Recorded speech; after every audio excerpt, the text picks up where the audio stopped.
Today on the Rugged Homestead, we'll be growing sweet potato slips.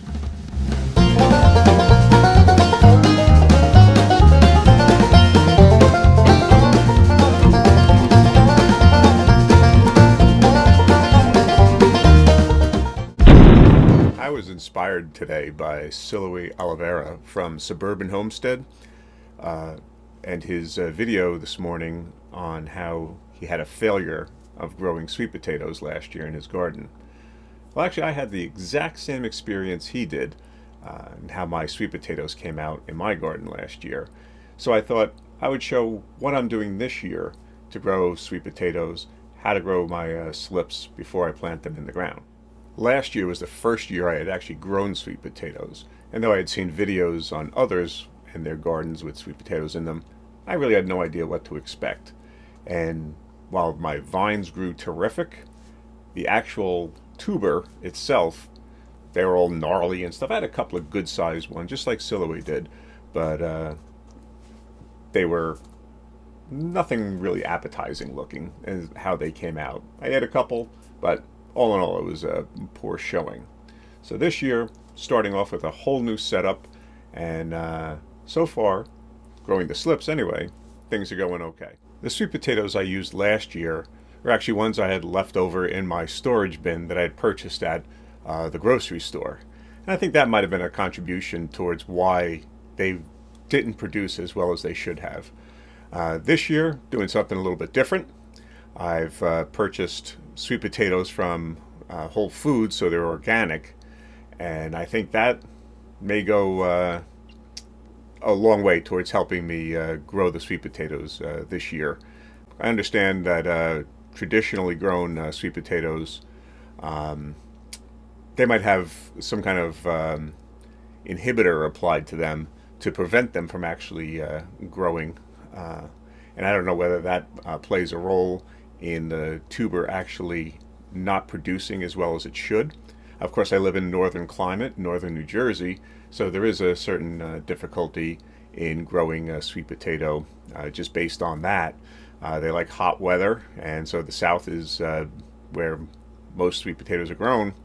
But you can grow them up north here, and so I'm hoping using the organic sweet potatoes, a little bit better soil than I had last year.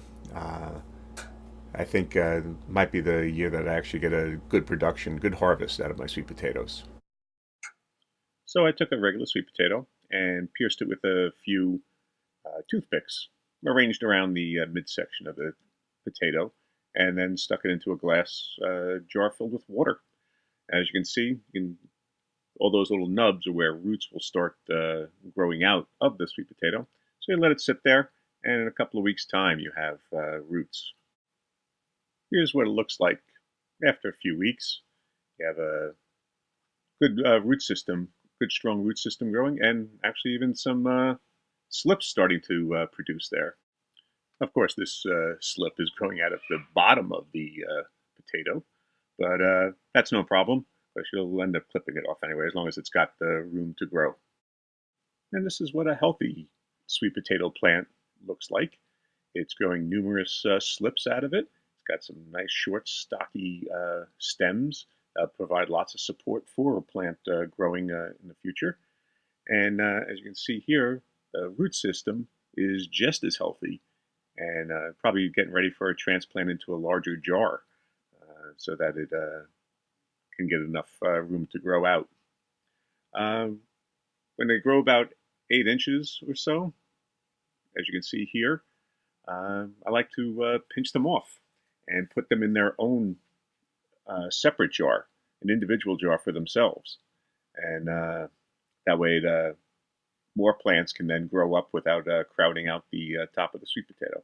Just pinch off the top right at the base of the potato, and then what I do is I pinch off the lower leaves here, give it plenty of room for the roots to grow out of the stem, and you'll see that these stems produce prolific roots out of the base. So here's a jar I have of the individual stems, and the one I just pinched off. Placing that into the jar as well, and you can see that the plants, as they've been put into the jar, they start to develop some good root system there, and then those will end up being planted directly into the garden when the time's right, come springtime. So there it is, my introduction to how I grow my slips for sweet potatoes. Big shout out to Silvio Oliveira at Suburban Homestead. Make sure you check out his channel, subscribe to it. He's got a great channel, really professional looking. And I'll put a link to his channel in the show notes below. If you like what you see, give the video a thumbs up, subscribe to my channel, and let me know in the comments section below your experiences with growing sweet potatoes, particularly those of you in the northern climates. All right, thanks for watching.